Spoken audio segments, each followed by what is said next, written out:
mês passado, no dia 2, nesse mesmo local, nós realizamos o 7º encontro do ciclo de debates, e foi abordado o tema da vocação dos leigos, a renovação da vida religiosa, a relação da vida consagrada como laicado no pós-concílio. E para motivar aquela tarde de sábado, também tivemos aqui a presença maciça dos religiosos e religiosas que estavam em assembleia. Tivemos a irmã Vilma Moreira, o Ricardo Espíndola e o César Usman. E hoje, dando sequência nesse nosso novo encontro, nós vamos refletir sobre uma temática bem nossa. Ou seja, o concílio e a Igreja Latino-Americana, como é que o concílio tornou-se realidade, como é que foi sendo vivido, que processos foram desencadeados em nosso solo latino-americano. E aí nós tivemos as nossas várias conferências, não vou citar porque posso esquecer alguma, tá? Mas depois o nosso palestrante vai lembrar e vai perpassar certamente por todas. Então nós vamos ver justamente como é que aquilo que aconteceu lá no concílio, todas as orientações, todos os documentos emanados, como é que caíram no solo, no chão da sociedade, da igreja em nosso continente. Então, a igreja pós-concílio e, ao mesmo tempo, a sociedade passaram assim por muitas transformações. Um caminho longo foi feito de renovação, de adaptação, mas também, por outro lado, nem tudo foi um mar de rosas. Temos muito ainda a andar, muito caminho a ser feito para que aquilo que do concílio foi decidido, orientado, se torne de fato vida.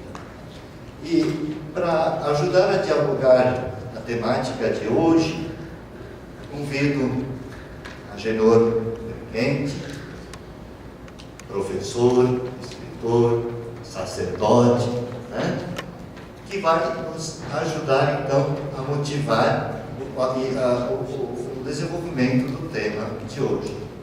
E para mediar a mesa, convido a Janete Cardoso dos Santos, que é mestre e doutora em educação pela PUC do Rio Grande do Sul, com pesquisa sobre violência escolar e conflitos. Graduada em filosofia, professora da Universidade Católica de Brasília, das disciplinas de ética e de introdução à educação superior, e também é diretora dos programas de extensão. Editora da revista Diálogos, revista de estudos culturais e da contemporaneidade da mesma universidade.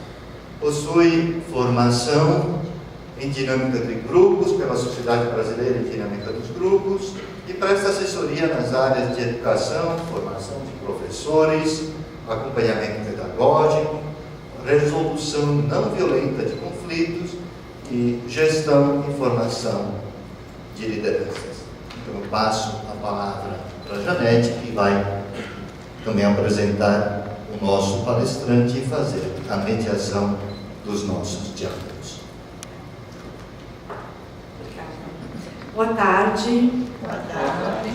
O Fábio já falou no início, somos em poucos, mas de grande qualidade para essa nossa conversa de hoje à tarde com o Agenor Brighenti, que eu já agradeço de antemão pela disponibilidade de estar aqui conosco, entre tantas tarefas que ele tem, e agradecer por também se disponibilizar a compartilhar o seu conhecimento nessa área tão importante para nós, todos envolvidos nessa temática.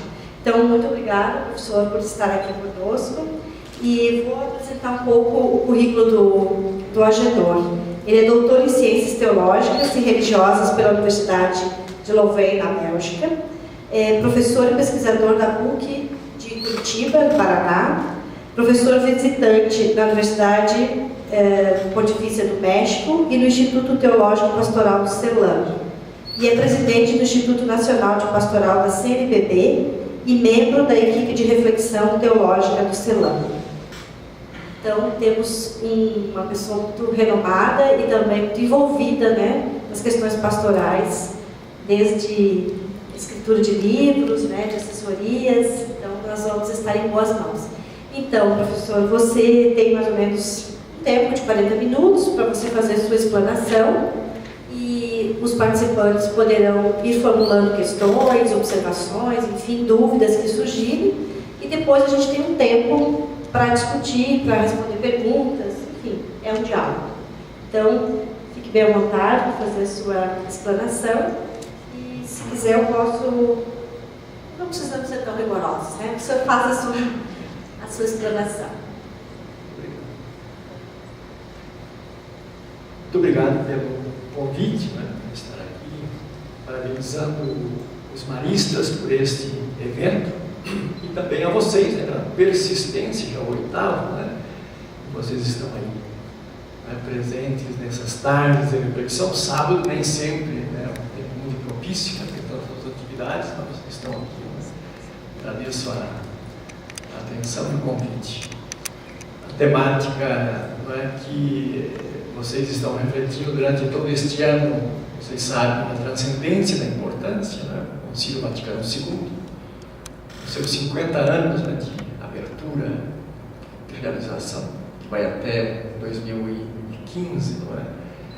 E hoje aqui, então, vendo um pouco, como o irmão nos introduziu, a repercussão, a encarnação, a enculturação do concílio na América Latina, né? Em que medida esse concílio foi recebido e, né, de que forma ele faz vida, não é, em nosso meio.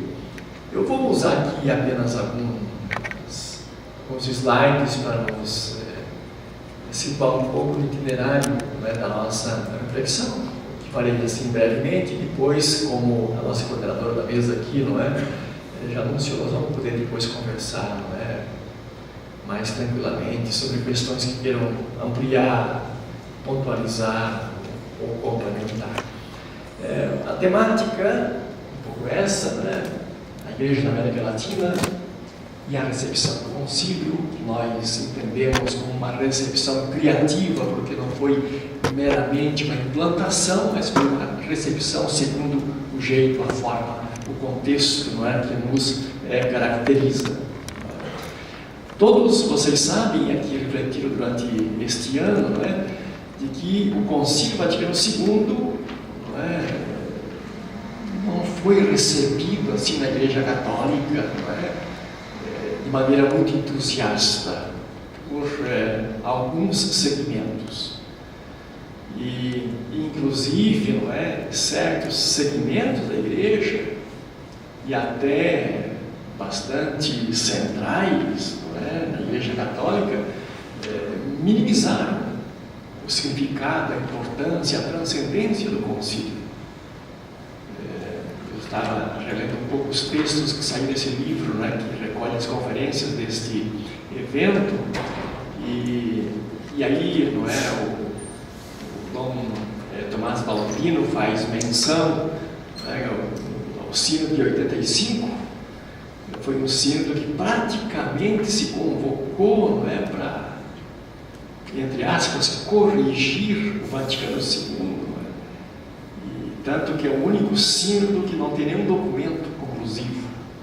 Simplesmente se fez um relato final, e como esse, não é, relato não era muito de acordo com aquilo que esses segmentos mais conservadores esperavam, inclusive a Curia Romana, não saiu nenhum documento, não é, a respeito desse sínodo, mas, não é, aí se tentou minimizar a importância, a transcendência desse grande evento, não é, que foi caracterizado, não é, como um kairos, como um momento forte, não é, do Espírito, não é, do Espírito Santo, e qualificado, né, por João Paulo II como um advento, né, para o terceiro milênio. Dessas frases fortes de João Paulo II, um Papa bastante contraditório também, né, como vocês, né, têm muito presente, não é? Mas que, não é, coloca o concílio como um acontecimento que não esgotou-se, né? Pelo contrário, nós estamos, né, apenas iniciando, né, a sua recepção. Agora, não é, uma influência e um impacto especial, não é, o concílio teve na América Latina. Talvez seja, não é, a Igreja Universal o continente, não é, que tenha melhor encarnado, né, o concílio em seu próprio contexto.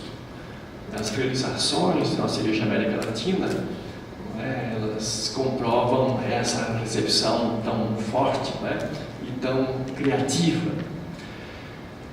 Bom, nossos bispos latino-americanos no concílio, aqui vocês refletiram sobre isso também, não é?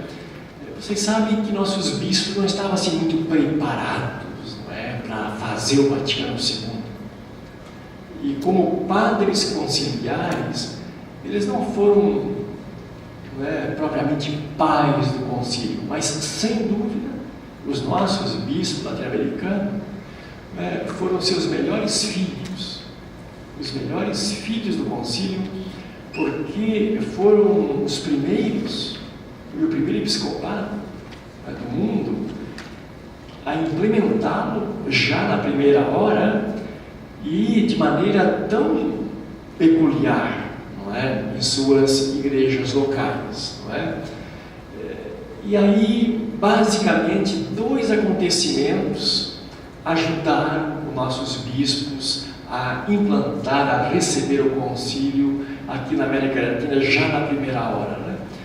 Um primeiro, não é, fator, nem sempre bem conhecido, agora com essa publicação do diário de Dom Helder Câmara, né, que já saiu 9 volumes, né, uma obra fantástica, monumental, ainda são muitos outros volumes por sair, né? Aí a gente pode dar-se conta da importância, por exemplo, desse fator aqui, não é? A participação dos bispos do Brasil, né? Mas eram encontros abertos também a bispos da América Latina, né? A conferências durante o concílio.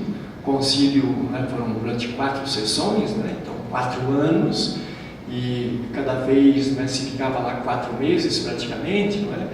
Então, nesse tempo em que os bispos permaneciam em Roma, numa casa famosa da Almos Maria, aí os bispos brasileiros promoveram mais de 40 conferências com os teólogos e peritos do concílio.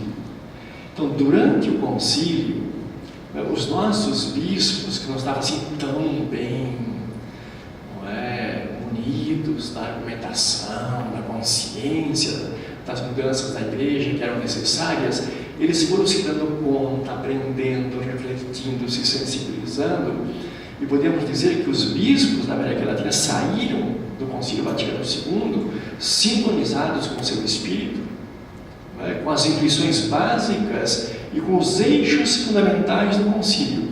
E eram conferências tão assim concorridas em Roma e tinham tanta influência, não é?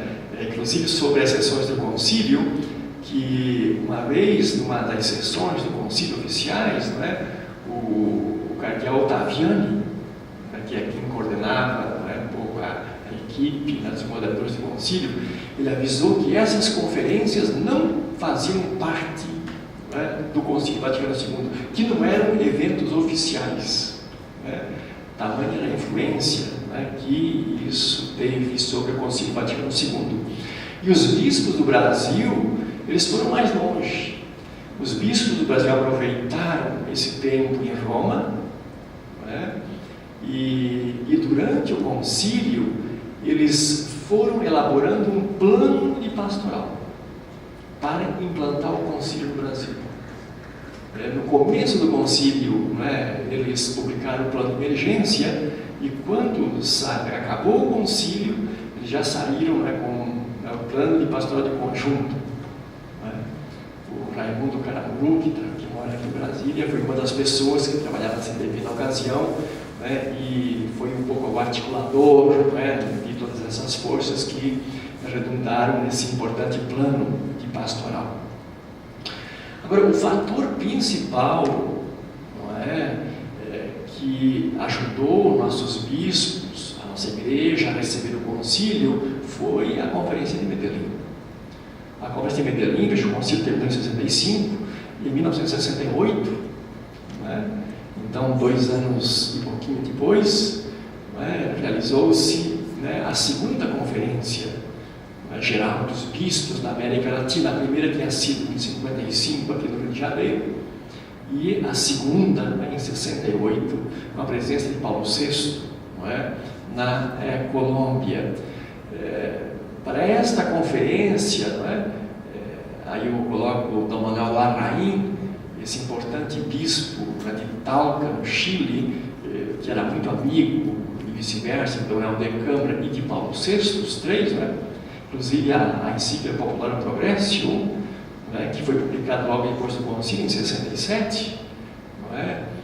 Foi do Helder Câmara e Manuel Larraín que fizeram o primeiro esquema da Popular Progressio, a pedido de Paulo VI. Então, 2 pessoas que tiveram grande importância em nossa igreja, e eles então articularam essa importante conferência, não é? E então, em Medellín, não é, nós aí não tivemos simplesmente uma implantação do concílio na América Latina, houve uma releitura.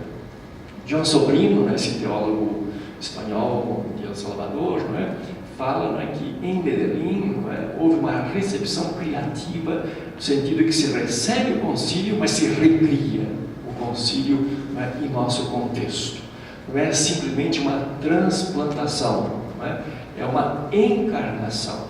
E no nosso contexto, não é, nesses anos 68, não é, essa grande sensibilidade de nossos bispos e nossa igreja em tomar consciência, não é, da erupção dos pobres, a questão da justiça institucionalizada, a questão da opressão, e aí então se recebe o concílio, não é, numa perspectiva libertadora, num contexto marcado pela injustiça, não é, e pela pobreza. Então podemos dizer que com Medellín, nossa igreja na América Latina passa, não é, a ser uma igreja com palavra própria e com rosto próprio. Até então, nossas igrejas na América Latina simplesmente repetiam o que vinha de fora, tanto na formação, né, dos presbíteros, dos agentes de pastoral, como também, né, as iniciativas pastorais, tudo era importado. Uma igreja reflexo, né, de um cristianismo romanizado, uniformizado, não é? E com Medellín nós passamos a ter, né, uma palavra própria, e esta palavra própria vai ser tecida, né, em torno da teologia latino-americana, né, que ela é gestada nesse contexto de Medellín. As primeiras obras vão sair logo em seguida, 70, 71, não é? A obra de Gustavo Gutierrez e Leonardo Boff, 71, 72, nós já havíamos publicado, não é, de maneira fragmentada, não é, em tempos anteriores, não é? E então uma palavra própria a partir de nossa visão teológica e um rosto próprio, porque nossa igreja da América Latina, vai ter aí uma configuração muito especial, na sua gestão, na sua configuração histórica, na sua organização, em seus ministérios, como nós veremos na sequência. Então, nós podemos dizer que Medellín, ele faz o quê? Do Vaticano II um ponto de partida.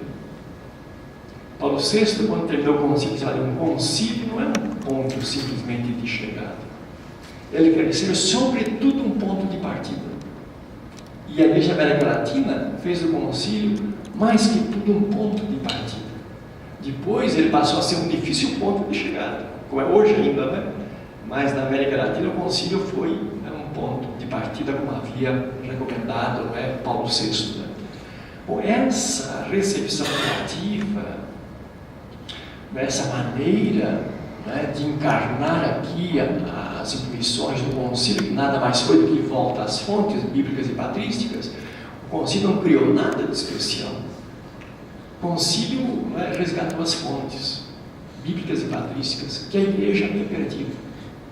O concílio não é assim uma revolução da igreja no sentido de que ele recria tudo, não, ele resgata. Então, essa maneira, né, do concílio resgatar, não é, a igreja primitiva e antiga nos tempos atuais, na América Latina, nós bem conhecemos, né, como isso foi uma realidade, né, bastante ousada, né, e consequentemente também conflitiva. Nós tivemos aí, a partir já, sabe, de 1970, em 72 houve aquela famosa conferência, uma reunião do CELAM em Sucre, na Bolívia, não é? E ali o CELAM, né, chega ao CELAM, está saindo, né, Dom Luiz Loroscheider, que era o presidente, não é? E vai entrando Afonso Lopes do Rio, e em 72, né, o CELAM vai traçar toda uma estratégia de combate, não é? Essa perspectiva libertadora latino-americana. E depois, com a chegada de João Paulo II, né, em 79, essa prática, não é, vai ser reforçada, não é? E aí nós tivemos, na década de 70, 80 e também 90, nós conhecemos, não é, o que significou isso para a América Latina, não é? Quantas vozes silenciadas, quantos de nossos profetas também, não é, mal compreendidos, não é, e punidos, não é? Bom, 68, 79, não é? Houve então a Conferência de Puebla, não é? A terceira conferência, não é? Um momento delicado nesse contexto, sabe, de combate, não é? A essa perspectiva transformadora e libertadora. Primeiro, não é? Está aí toda a influência, a pressão dos governos militares sobre a igreja, e depois, não é, também esse medo que a igreja teve, não é, em ver esse compromisso mais consequente dos cristãos com a sociedade, não é, marxismo. E João Paulo II, né, foi muito iludido, né, que teologia de libertação, né, de base, libertação, tudo isso é marxismo. E então, em Puebla, né, já houve um grande freio essa perspectiva, não é, de uma recepção criativa do Vaticano II na América Latina.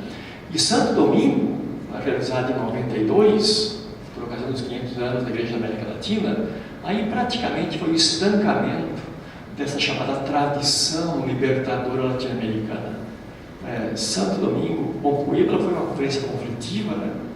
Demasiado conflitiva, mas em Santo Domingo houve um controle praticamente hegemônico da Curia Romana, e nossos bispos da América Latina tiveram, né, praticamente muita dificuldade, não é, de plasmar no texto aquilo que eles pensavam oportuno naquele momento de nossa igreja.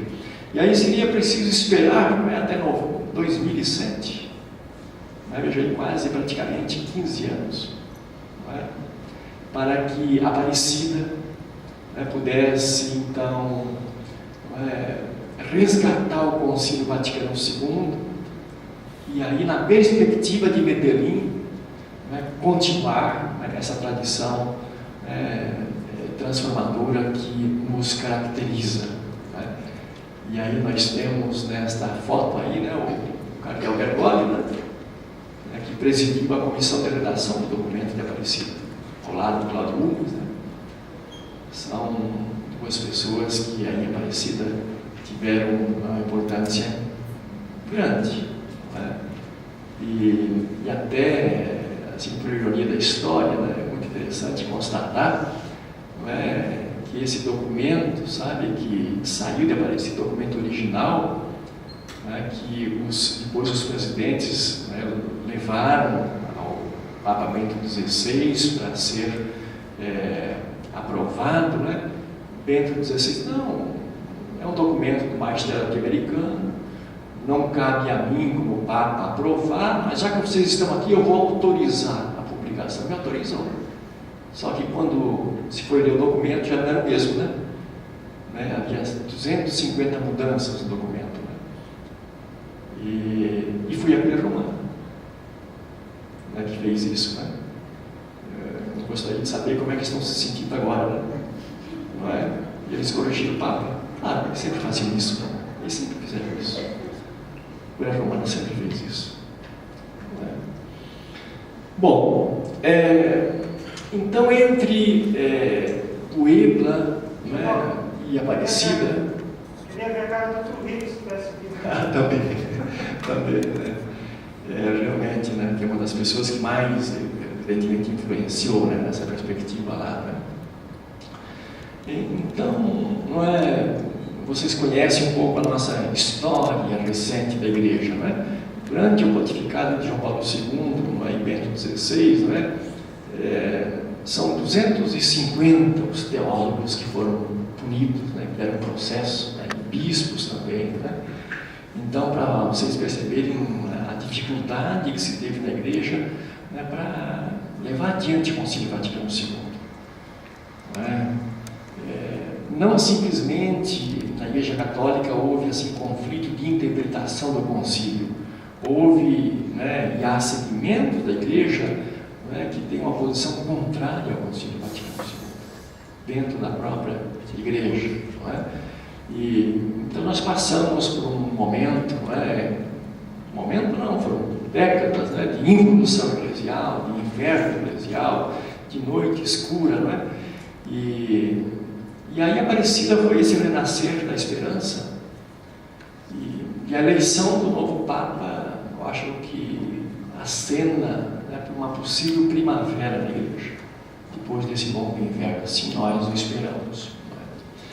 Bom, o que eu queria aqui trazer para vocês, né, rapidamente, somente aqui assinalando de uma maneira muito rápida, gostaria de simplesmente trazer assim 7 eixos principais, que eu chamaria de 7 sacramentos que caracterizam, né, a recepção do Concílio da América Latina. A gente poderia aqui trazer outros também sinais, né, outros sacramentos, outras realidades, mas creio que essas 7 poderiam resumir, né, a transcendência do concílio em nosso espaço latino-americano. Bom, o concílio, né, uma grande mudança que ele fez na Igreja foi conceber a Igreja como a comunhão, a comunidade dos batizados. Isso é uma grande mudança, porque antes do concílio a eclesiologia dizia que existiam 2 classes de cristãos: existem os clérigos e existem os leigos. Os clérigos em quem reside todo o poder e iniciativa, e aos leigos a quem cabe obedecer docilmente ao clero. Então os leigos, a rigor, não são a Igreja. E o concílio vai dizer, não, existe uma radical igualdade em dignidade de todos os ministérios. Ninguém na Igreja é mais que outro. Todos os batizados, uma relação, né, de igualdade. Medellín, não é? Então, bom, se a Igreja é comunhão, é comunidade, vai dizer Medellín, como é possível ser uma igreja comunidade sem ser igreja em pequena comunidade? Aí está uma grande mudança. Ou a igreja comunidade, a igreja diocesana é comunidade, a igreja paroquial é comunidade, 3, 4, 5 mil pessoas, 20 mil pessoas, né? Então Medellín vai dizer, olha, só é possível ser igreja comunhão e igreja comunidade, né, se a igreja for uma igreja de pequenas comunidades, não é?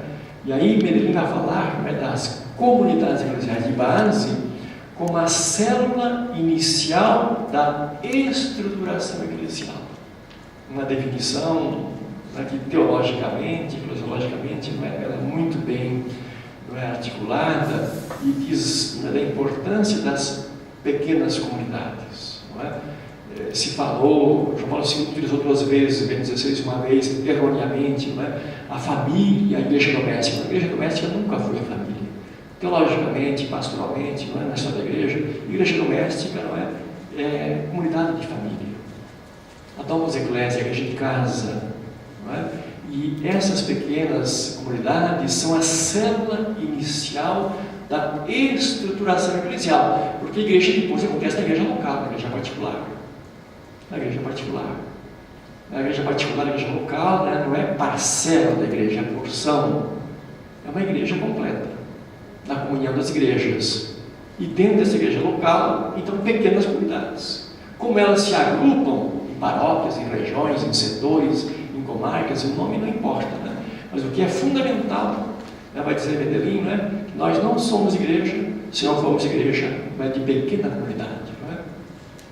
Puebla, evidentemente, vai constatar, né, depois de 10 anos depois, que essas comunidades cresceram, amadureceram, que devem ser promovidas, não é?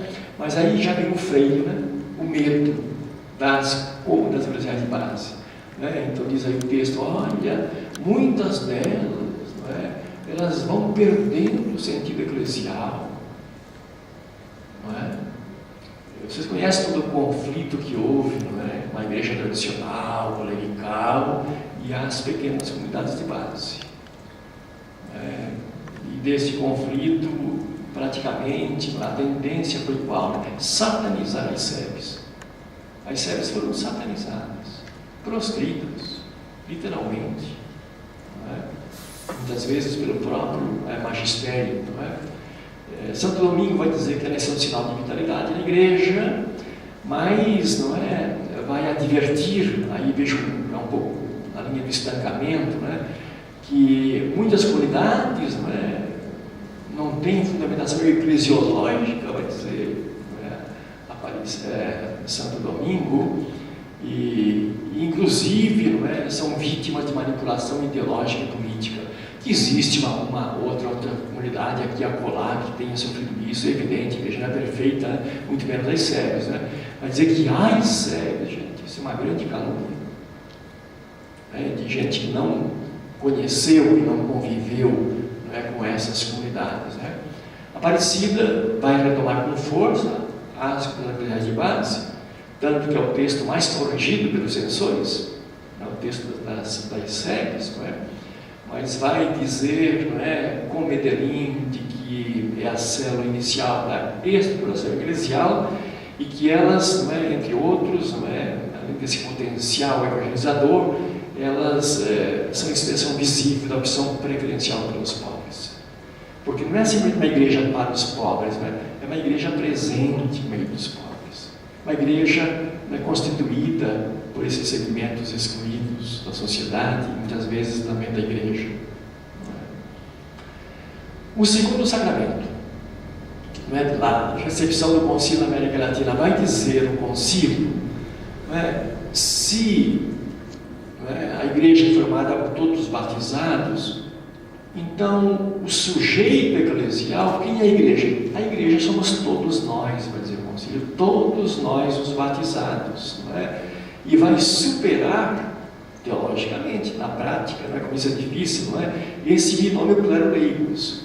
Vai dizer o concílio, não existe na igreja duas classes de cristãos, existe uma única classe de cristãos. E, portanto, não é? O binômio não é clero-leigos, o binômio é comunidade e ministérios. A igreja é uma comunidade, toda ela ministerial.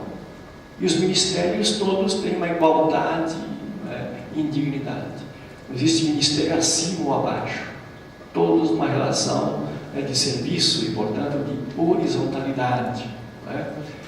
Então vejam, se a igreja é comunidade e todos os batizados são igreja, então vai dizer Medellín, quem é o sujeito da ação? Quem é o sujeito da evangelização? Quem é o sujeito da missão? É toda a igreja. Toda a igreja. Então, uma igreja toda ela missionária, uma igreja toda ela evangelizadora, que depois eu já é anunciante, sabe? É anunciante em 75 vai retomar isso, na igreja da América Latina. Isso vem de Medellín. A igreja como um todo, ela é evangelizadora. E, portanto, vai dizer Medellín, essas pequenas comunidades inseridas no seio da sociedade são comunidades de serviço. De serviço. Não são comunidades de prestígio, de referência de poder, ou de instância, sei lá, do sagrado. Não, são fermento na massa. Comunidades de serviço no seio da sociedade, de forma propositiva e transformadora. Puebla vai falar da necessidade de maior presença dos leigos na missão, não é? Mas Puebla vai chamar a atenção, né, como existe, né, as comunidades de base, uma emancipação do laicato, né? Então Puebla vai dizer, olha, leigos, comunidades, sujeitos, muito bem, mas, né, a autoridade do bispo, a autoridade do clero, é um pouco esse freio, não é, de Puebla, né? Vocês recordam esse discurso, né, de João Paulo II em Puebla, né, falando dos bispos, né, como mestres da verdade, né?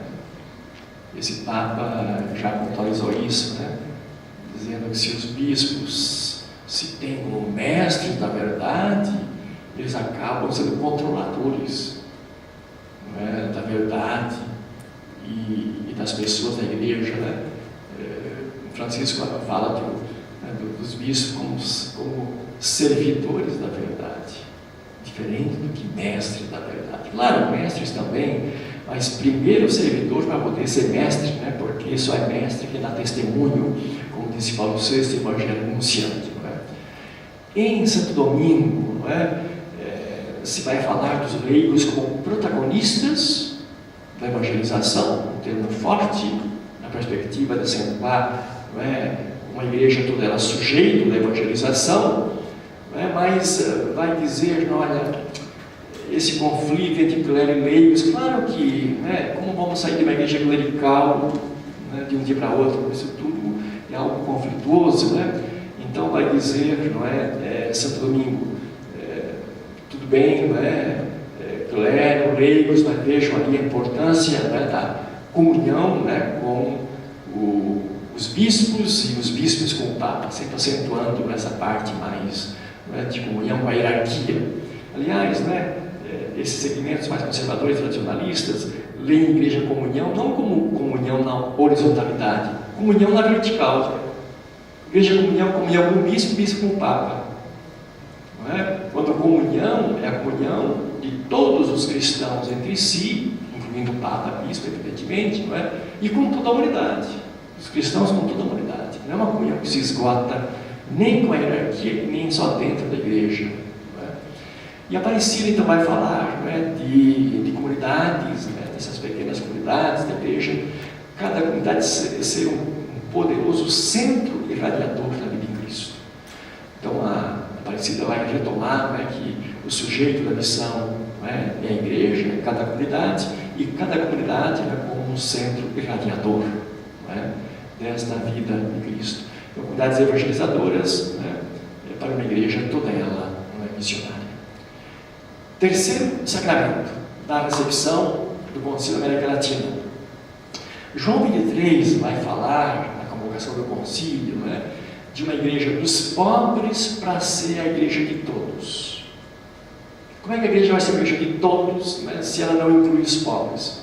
E como é que ela vai incluir os pobres, né, se ela não se coloca, né, ao serviço dos pobres, né, no entendimento de João 23? Medellín, né, nessa mesma perspectiva, vai mais longe. Vai dizer Medellín, olha, não basta uma igreja para os pobres, uma igreja, né, que tem em conta os pobres, uma igreja a serviço dos pobres, né? É preciso, né, para que essa igreja seja a igreja de todos e promova a inclusão de todos, que essa igreja seja pobre. Seja pobre. Né? Não basta simplesmente, né, fazer um discurso, né, de inclusão, de acolhida, de estar ao lado dos pobres. Né? Vai dizer Medellín, é preciso estar com os pobres, solidarizar-se com os pobres. Na linha, né, de Paulo VI, depois do concílio, vai falar de uma igreja samaritana. Uma igreja samaritana que é companheira de caminho, que se insere, que caminha junto. Que é mais do que ser uma igreja para, mas uma igreja dos pobres, uma igreja pobre. Puebla, vai dizer que a igreja não está totalmente comprometida com os pobres, mas vai começar a colocar adjetivos na opção pelos pobres. Vocês conhecem aí, um pouco medo que houve. Então, é opção pelos pobres, aí vem, não é opção, é amor. E não é opção pelos pobres, é é um amor preferencial, aí preferencial, mas não excludente, é cheio de adjetivos, né? No fundo, como quem não compreendeu bem o que é isso, né? Você lê naquela ótica, né, de repente marxista, de pobre como, né, a classe proletária, né, do marxismo, você entender bem a experiência de igreja na América Latina. Né? Santo Domingo vai dizer, né, que como é que a gente vai fazer uma igreja, né, pobre, pastoral social, uma igreja, né, que faça uma ação evangelizadora inclusiva, né, que tome posição frente à injustiça, né, que essa opção pelos pobres, né, tem anúncio, tem a denúncia, tem também testemunho, né? Mas Santo Domingo vai falar dos pobres como destinatários, né? Esse é o grande problema que nós tivemos na igreja nas últimas décadas, né? Ver os leigos como destinatário, ver os pobres como destinatários. Gente, a igreja não tem destinatário, a igreja só tem interlocutores. Ninguém é objeto. Sempre o interlocutor é um sujeito. Então, os pobres, né, como vai dizer aqui Aparecida, né, os pobres como sujeitos, e não como objetos de caridade, né, como sujeitos. E aí vai falar, então, com Bento XVI, de uma igreja, né, advogada da justiça e defensora dos pobres. Né? Então, uma igreja que não simplesmente, né, faz assistência, o pobre como objeto de caridade, mas uma igreja que toma defesa advogada. O juiz fica de fora, julga. Né? O advogado assume a causa do pobre, toma posição. Essa é a grande diferença. Uma igreja advogada, né, que não fica de fora, né, mas é parte integrante, né, e assume a defesa, né, dos excluídos. Quarto sacramento, né, da recepção do Concílio da América Latina. Veja, o concílio vai dar um passo importante. Vocês recordam antes do concílio, salva a tua alma, né? Aí o concílio vai superar, sabe, esse dualismo, corpo e alma, espírito, matéria, né? E vai dizer, olha, o ser humano é um todo, e portanto salvação é da pessoa inteira, não é de parte da pessoa. E salvar a pessoa significa o quê? Servir, né, o ser humano. Como é que a gente serve a Deus? Servindo o ser humano. Não é um trabalho religioso, espiritualista. Quer dizer, o que o cristianismo propõe à humanidade, na linha da Gabriel dos Pés? É sermos plenamente humanos. Isso é cristianismo, não é? Então o concílio é um passo importante. Né? Ele faz uma opção pelo ser humano. Mas aí Gabriel dos Pés, Jesus é caminho, né, de salvação, é o ponto de chegada, mas o ponto de partida da ação da igreja é o ser humano. Né? E João Paulo II, depois mais tarde, vai dizer, né, na Redemptor Hominis, né, que o ser humano é o caminho da igreja. A igreja existe para servir, né, o ser humano, os seres humanos. Né? Medellín, né, vai mais longe. Bom, optar pelo ser humano, servir o ser humano, mas nem todos, né, são iguais, né? Existem incluídos e excluídos, existem, né, os que são sujeitos e aqueles que são, né, objeto. Então, em Medellín, a igreja, né, além de optar, né, pelo ser humano, opta pelos pobres. Quer dizer, servir o ser humano, mas a partir de quem? A partir de onde? A partir da inclusão dos excluídos. A opção pelos pobres, né? E vai falar então dos pobres como sujeito de sua própria libertação. Então não é uma opção no sentido de uma assistência, de fazer do pobre um objeto de caridade, não é? Mas é colocar-se, não é, ao lado dele para que ele seja sujeito, não é, e faça um caminho, não é, de salvação. Puebla, não é, vai reafirmar a opção pelos pobres, não é? Mas vejam o medo de Puebla, olha, na opção pelos pobres, né, existe ali certos tipos de opção, né, em que, em vez de ter motivação evangélica, existe motivação ideológica. Isso anula a visão evangélica. Né? Então, que haja alguns ou certas experiências, não é? Mas dizer, né, que a opção pelos pobres na América Latina, né, é ideologia. É ideologia. Como faz Bento XVI, nesse livro, A Introdução ao Cristianismo, né, uma edição nova dos 4 anos atrás, né, ele vai dizer na introdução, que é um livro antigo, vai dizer na introdução desse livro, né, que a teologia latino-americana é uma teologia sem Deus. Tremendo isso. É de quem não entendeu, não leu, não viu, não percebeu. Não é? Esse Papa disse há 15 dias, né? A teologia da libertação foi a melhor coisa que aconteceu na América Latina. Não é? Porque é diferente quando se conhece, não é? Não se vai com prejuízos, não é? Com preconceitos. Santo Domingo, vejam, não é? Comprometer-se, né, como um ser humano, a opção pelos pobres, o medo, né, da opção pelos pobres, o medo da teologia latino-americana, o medo da universidade de base. Então, doutrina social da igreja, claro. Mas a igreja América Latina, né, vai muito além da doutrina social da igreja. A doutrina da igreja, né, recebeu muitas das categorias gestadas muito tempo antes pela igreja na América Latina. E vai aumentar os adjetivos em torno da opção pelos pobres, não é? Então vai falar, não é, de uma opção preferencial, mas não exclusiva e nem excludente, evidente. Não é? Como diz João Sobrino, não é? Com a opção pelos pobres, que nenhum rico se considera excluído da igreja, mas que nenhum rico se considera incluído sem fazer também essa opção. Isso é a opção pelos pobres.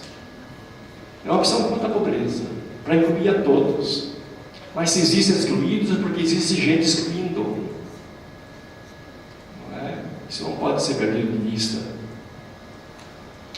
E em Aparecida, né, então essa frase forte de Bento XVI, a opção pelos pobres, radica na fé cristológica. Isso encerrou a discussão que poderia ter havido em Aparecida, não é? E aí então fala que a opção pelos pobres tem que atravessar todas as estruturas e prioridades pastorais, né? Então, qualquer atitude paternalista, não é? E vai falar, né, que esse compromisso com a opção pelos pobres precisa passar por uma pastoral social estruturada, orgânica e integral. Porque vocês estão percebendo que nos últimos tempos voltou uma opção pelos pobres, mas sem dor, sem conflito, sem cruz, né? O pobre como objeto de caridade. Assistencialismo. Esse tipo de prática, você vai ter todo o dinheiro dos ricos, né? Como dizia Dom Helder, né? Dom um pão a um pobre, dizem que sou cristão. Mostra a casa da fome, dizem que sou comunista. Aí começam as dificuldades, né? Quando a gente vai trabalhar, né, a partir da justiça institucionalizada ou a partir das estruturas, né, como implica também a fé cristã. Quinto sacramento, não é, desta recepção do concílio, já estou aqui terminando, não é? O concílio vai dizer, olha, o lugar da igreja, não é fora do mundo, porque antes do concílio, né, vocês conheceram, né, essa espiritualidade de fuga mundi. O mundo está perdido, o mundo é mau, a sociedade é má, nós temos que sair do mundo, colocar-se à margem, né, salvar a alma, o corpo está perdido, na ressurreição, quem sabe, não é? E o concílio vai dizer, olha, a igreja existe para este mundo, ela está no mundo, o mundo é constitutivo da igreja e, portanto, a missão do cristão é inserir-se no mundo, não é fugir, é inserir-se no mundo. Para Medellín vai perguntar-se, não é? Sim, mas inserir-se no mundo, mas inserir-se dentro de que mundo? Existem mundos. Inserir-se dentro do mundo da minoria dos incluídos ou inserir-se no mundo da maioria dos excluídos? Não é? O nosso mundo é um pouco esse, ainda hoje. 20% de incluídos, né, que detêm 80% dos recursos do planeta, e os outros 80%, não é, que têm somente 20% dos recursos. Dentro de que mundo? Então, em Medellín, a opção pelo sujeito social, pelo pobre, implica também fazer uma opção pelo lugar social dos pobres. uma presença profética e transformadora, né, no lugar social. Dentro de que mundo? Existem mundos. Né? Vocês estão vendo aí nosso Papa insistindo, né, uma igreja que vá para as periferias. Para as periferias.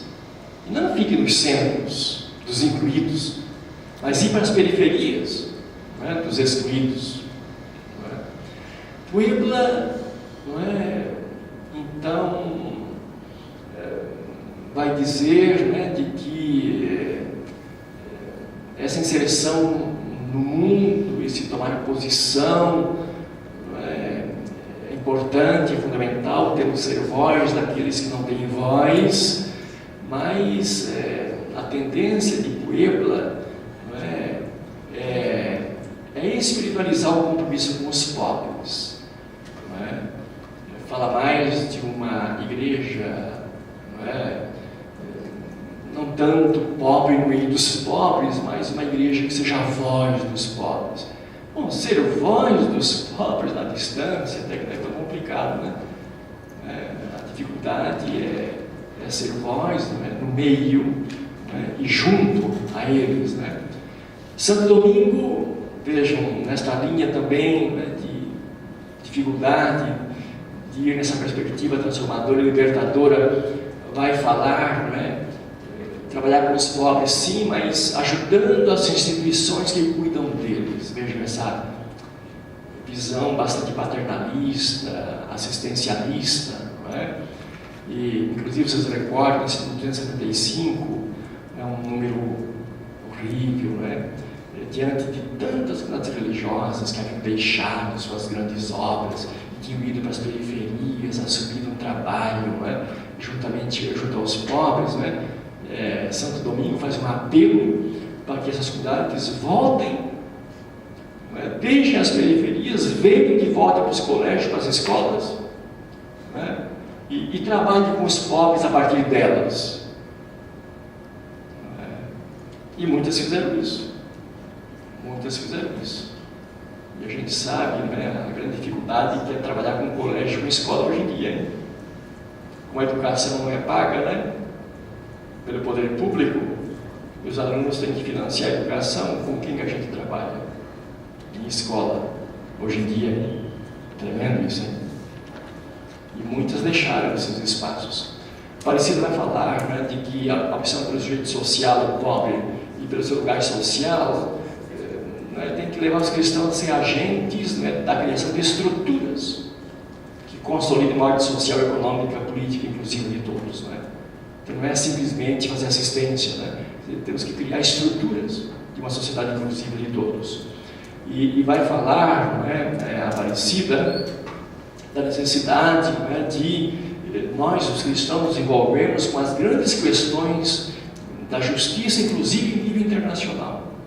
Inclusive em nível internacional. Né? Porque no mundo globalizado, nós não podemos ter uma visão do mundo a partir da nossa paróquia. Né? Temos que situar, né, o local dentro do global. Pensar globalmente e agir localmente, não é? Para a gente poder fazer as transformações necessárias. Sexto, evangelização e promoção humana, que vai ser um tema-chave, né, do Evangelho Anunciante. Não é? Então, o Vaticano II, como ele diz, supera esse dualismo, matéria, espírito, sagrado, profano, uma história, intra-história e meta-história. Isso é um passo importante. Né? Então, Medellín vai falar que evangelização, né, tem laços estreitos com promoção humana. Quer dizer, como é que vamos evangelizar, salvar, sem salvar a pessoa inteira? Minha paróquia tem 70 mil almas. A alma não pega ônibus, a alma não vai em supermercado, nós temos pessoas. Né? Então vai dizer Medellín, não é? Redenção, salvação tem a ver com libertação. Passa por libertação, inclui libertação. Não é? E vai falar então da necessidade, não é, de criar estruturas justas. Aliás, esse conceito, né, de uma sociedade marcada por uma injustiça institucionalizada, é um conceito do padre Gregory, que depois ficou bispo aqui no Brasil, né, lá em Medellín. Se a igreja toma consciência de que a injustiça não é uma injustiça simplesmente no coração das pessoas, no ódio, na maldade, não. É uma injustiça que passou para as estruturas, para a sociedade em suas bases constitutivas, que é uma justiça institucionalizada e, portanto, tem que criar novas estruturas para que haja um mundo mais justo. Puebla vai dizer, olha, desenvolvimento sim, promoção humana sim, mas é parte integrante da evangelização, não é essencial. Entende? Minimiza. E Puebla vai dizer também, olha, importante a dimensão libertadora, libertação integral, mas não pode confundir isso simplesmente com o crescimento do reino. Mas Medellín havia dito, o que é salvação? É a passagem de situações menos humanas para mais humanas. Quanto mais humano, mais divino. E quanto mais divino, mais humano. Isso é cristianismo. Santo Domingo vai falar de autêntica promoção humana, vai falar um adjetivo, no meio do isso, e vai falar da necessidade de uma renovada espiritualidade, que anime com a sabedoria de Deus essa promoção humana. Aparecida vai, evidentemente, reforçar esses laços entre o evangelho e a promoção humana, vai dizer, olha, como é que a gente vai contribuir com um mundo mais justo, fraterno, com a edificação do reino de Deus? Não, nós temos que trabalhar juntos, temos que colaborar, somar com outras pessoas de outras religiões, de outras igrejas, pessoas de boa vontade, com outros organismos, de outras instituições, nesse mundo plural em que nós vivemos. Senhores, estão expulsando demônios em teu nome, manda que se calem. Desde que expulse demônios, tá bom, Então, uma igreja que está aí não para julgar, mas está aí para somar com todas as pessoas de boa vontade. E, finalmente, o último aqui, que evocaria diaconia histórica e profetismo. Diz o Vaticano II que o serviço que a igreja deve prestar é um serviço concreto na história, neste mundo, em nosso contexto. Um serviço no mundo que contribua para o progresso e desenvolvimento humano e social, vai dizer o Concílio Vaticano II. Então, vai dizer Medellín, servir neste mundo que está aí, servir neste mundo que está aí, esse serviço dentro deste mundo que está aí, como é um serviço que nós vamos fazer a partir da opção pelos pobres, esse serviço é um serviço profético. Profético por quê? Porque vai implicar anúncio e vai implicar também denúncia. Denúncia da justiça e da opressão. E então nosso serviço, vai dizer Medellín, vai ser um sinal de contradição. Um sinal de contradição para os opressores. E esse sinal de contradição, vai dizer Medellín, esse compromisso profético, esse serviço profético, essa diaconia profética, pode levar ao martírio. Pode levar ao martírio. E nós tivemos aí, infelizmente, essa grande constelação dos mártires das causas sociais da América Latina. Nós não contabilizamos bem ainda nossos mártires, gente, mas provavelmente na América Latina dos anos 70 até os dias atuais, já tivemos mais mártires do que toda a igreja antiga primitiva. Só numa diocese, sucedido de Quiché, na Guatemala, são mais de 2.000 catequistas mortos nos anos 80, gente. Uma única diocese. Mártires. E escandalosamente nenhum deles canonizado. Nenhum. Esse Papa foi eleito, já tirou da gaveta o processo Dom Romero, Está caminhando, Não temos nenhum santo das causas sociais, nenhum. Não é? Puebla vai dizer, olha, esse homem social arredondado em perseguição e às vezes em morte, lá em 79, quantos mártires naquele contexto, Agora vai dizer, olha, libertação, não é? Cuidado, ela não se esgota no temporal, implica também conversão evidente, gente. Não é? E Santo Domingo vai dizer que as SEBs, né, são um bom meio para aprender a viver a fé em estreita comunhão com a vida, mas vai dizer assim, olha, muito das SEBs, né, que estão aí no mundo do trabalho, da política, da vida, da ciência, são guiadas por critérios não evangélicos. Essas calúnias que das igrejas de base, esses cristãos no campo social, não é, receberam. Né? A Aparecida vai dizer, não é, que a igreja, no empenho com os pobres, sofreu perseguição e morte, não é? Isso no 98, não é? Morte de muitos que consideramos testemunhas da fé, nossos santos e santas ainda não canonizados. Já canonizou. Aliás, o povo sempre faz isso, né? O povo canonizou o Padre Cícero, né, que a igreja pôs no inferno, né? Agora a igreja já levantou a excomunhão do Padre Cícero, já tirou do inferno, falta botar no céu, já tirou do inferno. E assim é o nosso povo, né? Nosso povo tem seus santos, né? Antes que a igreja os reconheça, Xalá, e constata que as SEBs têm sido verdadeiras escolas de formação de cristãos comprometidos com sua fé, testemunhas de entrega generosa, até mesmo com o derramar do sangue de muitos de seus membros, que nós conhecemos, né, muito bem. Bom, gente, isso vai dizer o quê? Então, quando nós falamos igreja da América Latina, teologia da libertação, teologia de base, pastoral social, leitura popular da Bíblia, todo esse rosto, essa palavra própria da nossa igreja, essa tradição latino-americana, gente, os mártires, as casas sociais, gente, tudo isso aí nada mais é do que desdobramento das intuições e eixos fundamentais do concílio. Não existe aí rompimento com tradição, com concílio. Não, foi uma igreja, né, que quis ser consequente com o concílio, que levou a sério o concílio Vaticano II, que encarnou em seu contexto marcado pela justiça e pela exclusão. Uma igreja que fez do concílio, mais que tudo, um ponto de partida. Do Helder Câmara, vocês certamente recordam, dizia: o que o concílio disse, o que o concílio não disse e deveria ter dito, e o que o concílio não pôde dizer, tudo isso é o concílio Vaticano II dizer.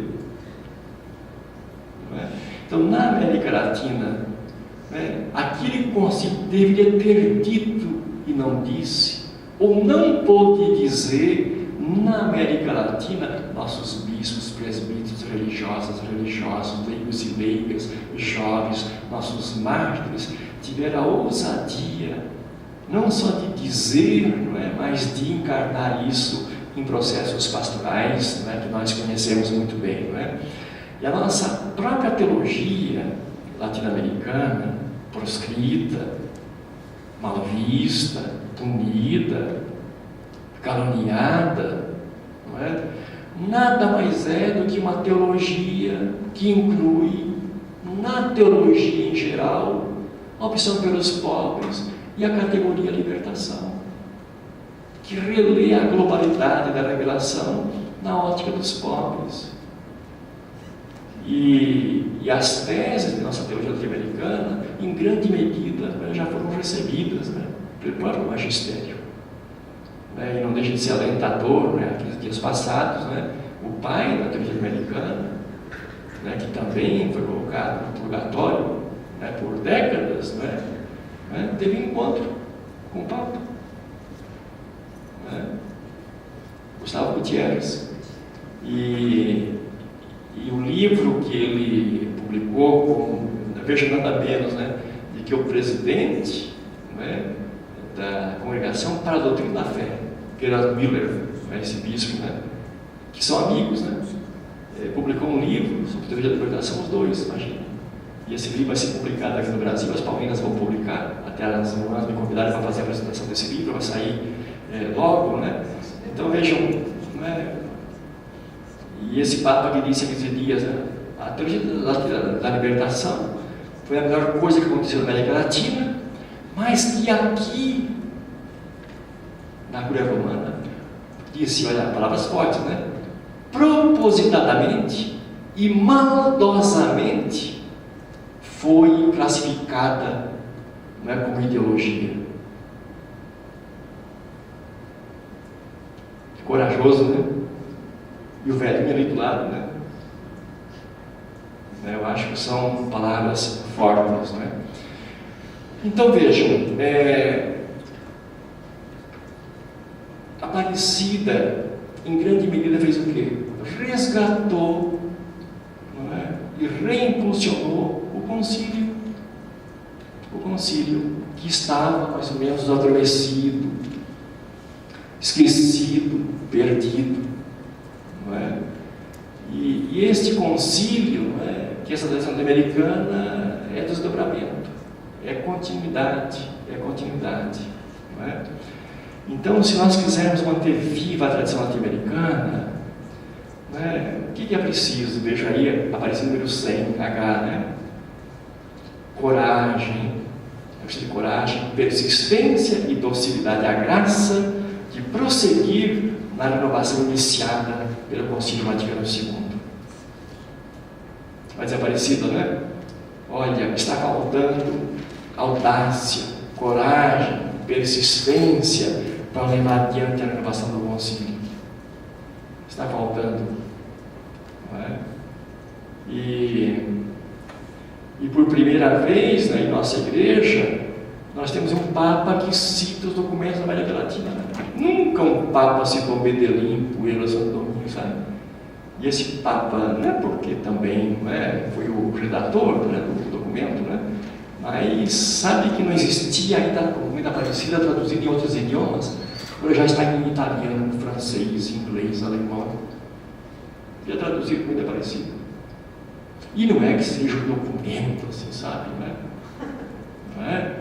Mas ao lado, não é, do que nós estávamos vivendo e estamos vivendo, a Aparecida não deixa de ser um relançar do concílio. Claro, na perspectiva latino-americana. Mas essa perspectiva latino-americana não serve só para nós. Gente pobres estão hoje em todos os continentes, em todos os lugares, excluídos, não é? Porque não é só excluído do ponto de vista econômico, não é? São, né, como diz a Aparecida, o mundo da insignificância. Os insignificantes, né, por questão econômica, claro, mas por questão etária, por ser jovem ou criança, ou por ser idoso. Insignificante, né, por questão de gênero, por ser mulher, por ser homossexual. Não é? Insignificante por questões étnicas, por ser índio, por ser negro. Insignificante por questões também, não é, culturais, porque é analfabeto, porque não está integrado na era digital. Então, esse leque das exclusões, né, se multiplicou, se pulverizou, e está aí um grande desafio. Né, e nós continuarmos sendo essa igreja, né, sinal de um reino que é vida em plenitude para todos, não é? Mas só haverá vida em plenitude para todos quando, né, esse mundo for um mundo inclusivo, evidentemente, de todos. Acho que ficamos por aí, né? E em cima disso nós conversamos. Né? Obrigada, Genor. Uma leitura intensa, né? Fizemos uma grande viagem, né? De voltar a muitos momentos, muitos fatos.